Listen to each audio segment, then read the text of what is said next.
What's going on, guys? Welcome to another one of Black Iron's battles. Today we've got another Total War Warhammer 2 Rise of the TombKings multiplayer battle for you. I'm facing off here against DahvPlays, and he's using Bretonnia. So this was on launch day.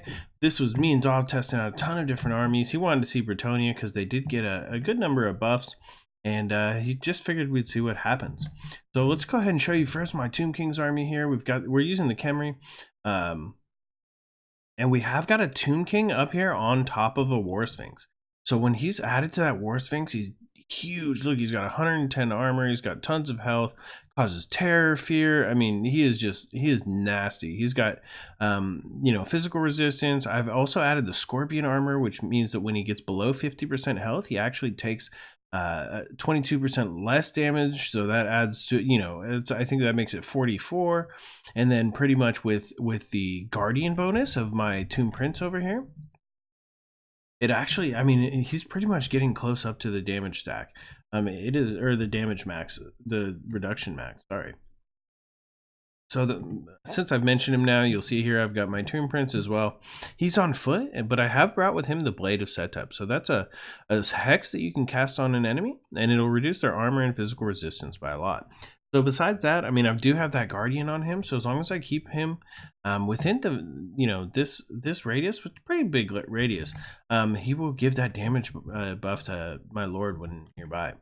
Over here on the left, you'll see I have got those Chosen of the Gods Ushabti, as well as another group of Ushabti over there. And over on the right here, I've done the same thing. So you see the regular Ushabti and the Ushabti with great bows. And the thing that I really like about these constructs, you'll notice it if we press play here, these guys are not breathing. They're not moving. They're not living beings. So if they're standing still, they are still. That is just a super cool idea I think that they had. And you'll see these skeleton hordes just advancing up the hill. And so here in the first day, I had decided these Tomb Guard were pretty good. So I've got 3 groups of Tomb Guard up here in the front. I've got these 2 groups of skeleton spearmen on the flanks. I've got my Kepler Guard, those regiment renowned Tomb Guard. Let's take a look at them. They're pretty awesome. They've got some dual wielding weapons there. They're pretty cool. And also here in the back, I've got the Blessed Legion of Fact. The skeleton archers there who have that armor sundering effect, and that is super important. I'm always wanting to sunder the armor, and I think it'll really help these different Tomb Guard and skeleton spearmen, which don't have the best combat stats, to be able to kind of do some major damage. Like always, we do have the Ushabti also, which will get summoned once we reach Realm 3 in the Tier of Souls. And we'll have that almost, I think it's 14, 21, and 7. So it's like 42 seconds total of healing that you get. So you always want to make sure to bring enough units. We've got 734, so we'll easily be able to reach that cap around halfway through our army. Over here for DahvPlays, he has got some Grail Knights, and they are just so cool. Look at all their multicolors. He's got magical attacks, tons of armor, and those Grail Knights and the Royal Hippogryph Knights are supposed to be a lot better. The Royal Hippogryph Knights, I think, they're let's see, what do they have? They have 6 units, but these guys should be doing some pretty good damage. I think he brought those to kind of take out Ushabti or something like that, or maybe just to be help for King Louen here, who's riding up on top of his I think it's Bequist. And he does have good number of things here. He's got the Lion Shield, he's got Standard Ground, Foe Seeker, so he's ready for some action. For the rest of Dav's army, I mean, I know you guys have seen Bretonnia before. He's got these 2 groups of peasant mob, which are a lot cheaper now. He's got some spearmen at arms, men at arms. I know a lot of these units gained a little bit of health. So, you see 5850, so they are actually some good tar pit units. He does have just spearmen. He's got swordmen, men at arms.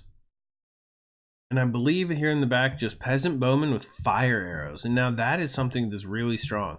So he's got those fire arrows. And so whenever I'm healing, any of my healing units, they'll take extra damage to that fire arrows while they're under regeneration.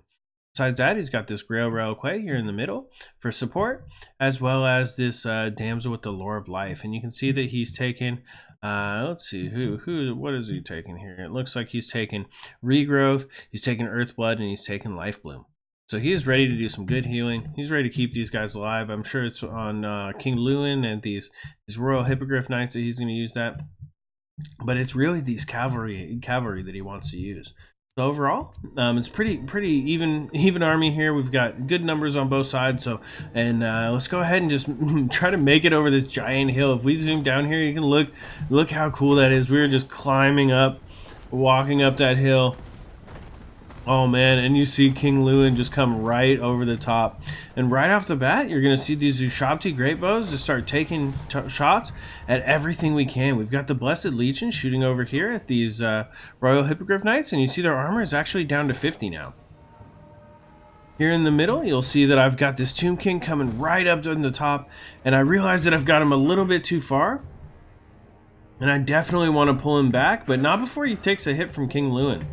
Luckily for me, it didn't really do much damage, but it is giving them a chance to kind of get in the back here with these Grail Knights and the Grail Knights, which are over here.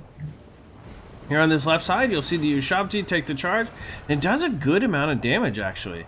So those Ushabti are already almost half dead, and I've got to get in here and do something quickly, or else I'm going to be in some real trouble. Here in the back, the Chosen of the Gods are fighting against these Royal Hippogryph Knights. And the Chosen of the Gods actually have pretty good, let's see if we can zoom in here. They actually have pretty good melee attacks. So they've got armor piercing, and they are actually not a great target to be shooting with, or to be hitting with these Hippogriff Knights.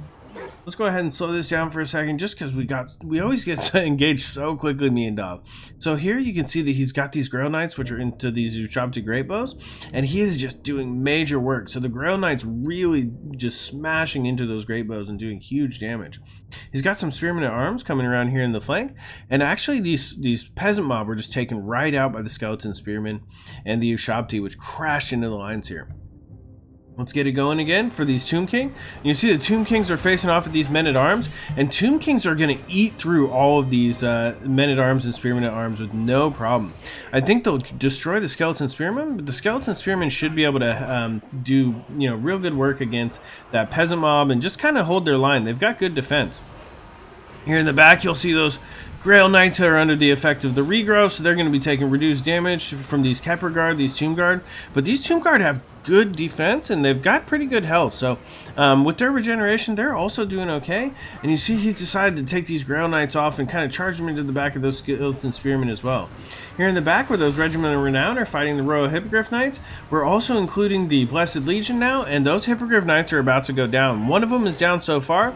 A good number of my Ushabti are down, but we need to get those Hippogryph Knights dead. We've now hit our rank 1, which will give healing for 7 seconds, and all over you'll see that the balance of power is actually, I'm losing pretty significantly. It's in Dav's favor, even though I've managed to get these Hippogriff Knights off. These Grail Knights are already up to 69 kills, and the group over here is up to 50. And I've really not been able to do much against King Louen either. We do have the Tomb King in here fighting, and luckily for me, I've now got my Tomb Prince in here. So everything we're going to be doing is going to be trying to take out King Louen. Look at that. We put that, we dropped that Blade of Setep on him, and we're just doing major damage. So almost immediately, we're about to just turn this fight right around. He does activate Foe Seeker though, and as soon as he can, he's going to get up and away from us. And at this point, since I lost a lot of my great bows, there's not a lot I can do to kind of take out King Louen. He's up here just reduced, he's wavering, but he is not dead. Just like these Royal Hippogryph Knights and his Grail Knights. I mean, look at this. This unit of Grail Knights is back alive. They're going to charge in here, and they're going to pretty much, I think, take out these Kepler Guard. The Kepler Guard are being held in place by these Spearmen. They're critical binding, and that Regiment are now getting taken out is a big deal to me. You can also see that my Tomb King has taken some pretty heavy hits, and now that I've hit rank 3, I'm going to start healing as well, and I will be able to summon my Ushabti here in the back line, I think. I think I'm going to try to summon them right here next to this back line and take out anything I can. Here they go. You see they've popped up here and they're ready for action. They're going to cut right through these fire arrows.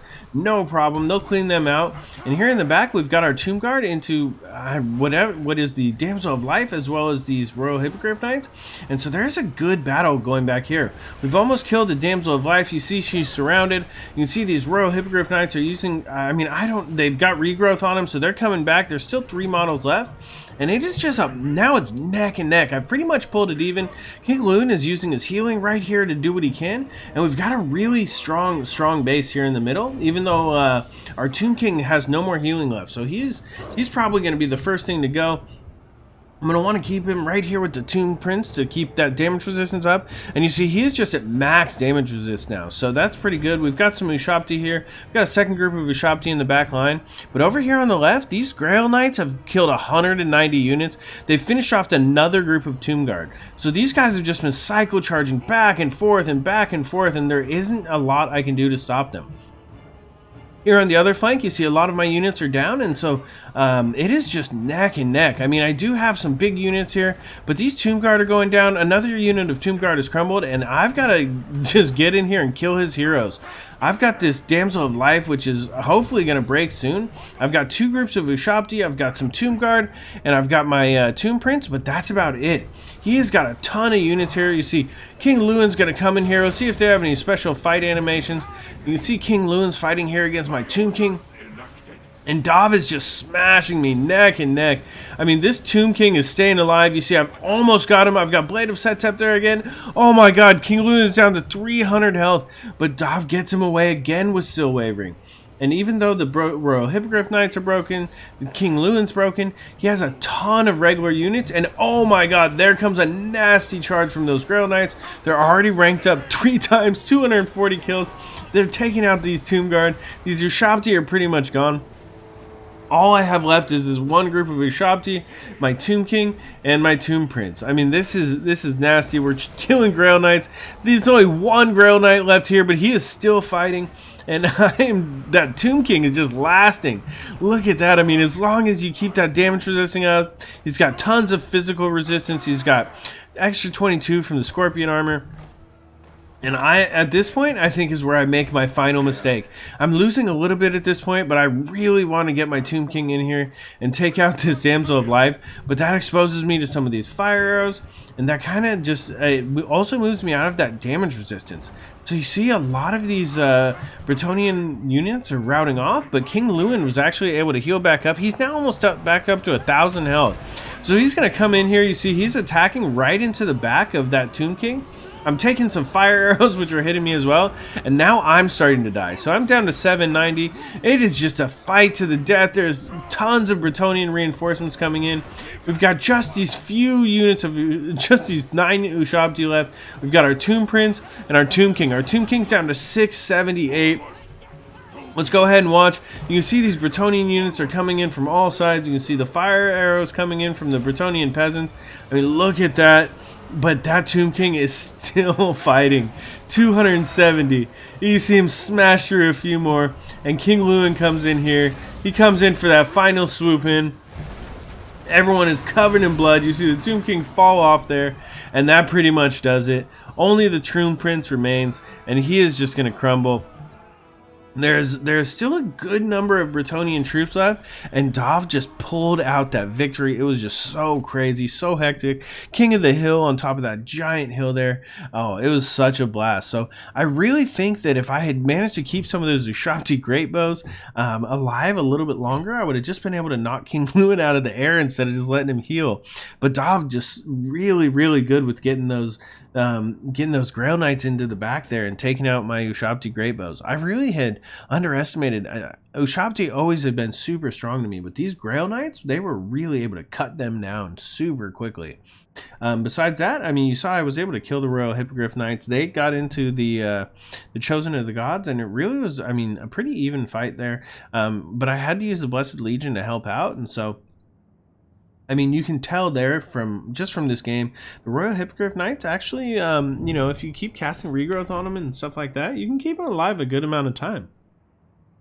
Even against something nasty like 2 groups of Ushabti great bows. But you say, I mean, this group got 0, this group got 1, so they weren't as great in this battle because I wasn't able to keep them protected. You see my Tomb King, you saw he was such a beast with that Tomb Prince and the Scorpion armor. So that is just great. I mean, that Scorpion armor put together with the bonus from the Tomb Prince just makes him so hard to kill once he gets under 50% health. My Skeleton Spearmen, I mean, they pretty much just cut down peasants. We got some buffed numbers here. The Tomb Guard always perform well, but my Kepler Guard, I really let him get singled out there and just destroyed by Grail Knights. So that was just, you know, such a great game by Dav. We were able to get some 106 kills with one Ushabti, but the other one was pretty much knocked out right in the beginning. I mean, that was just so hectic for me. Great game to Dav. I hope you guys enjoyed watching this one. There's plenty more to come. Rise of the TombKings is a blast. I hope you guys enjoy watching it as much as I enjoy playing it. We'll have more great content coming for you guys soon. This is Black Iron, and this has been another one of Black Iron's battles.